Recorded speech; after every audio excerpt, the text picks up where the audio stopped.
بسم اللہ الرحمن الرحیم۔ آج ہم سورہ بقرہ کی آیت نمبر 59 کا ترجمہ دیکھیں گے انشاءاللہ۔ پھر بدر ڈالا ظالموں نے بات کو خلاف اس کے جو کہہ دی تھی ان سے، پھر اتارا ہم نے ظالموں پر عذاب آسمان سے ان کی عداوت حکمی پر۔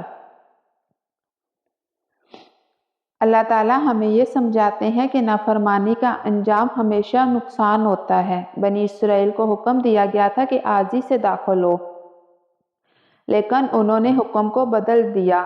انسان جب اللہ کے الفاظ یا احکام کو اپنی مرضی سے بدلتا ہے تو وہ دراصل اپنے لیے عذاب کو دعوت دیتا ہے۔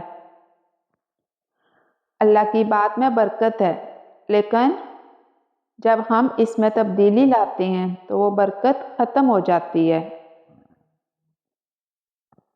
اس لیے اللہ کے حکام کو ویسا ہی ماننا چاہیے جیسا وہ فرمائے۔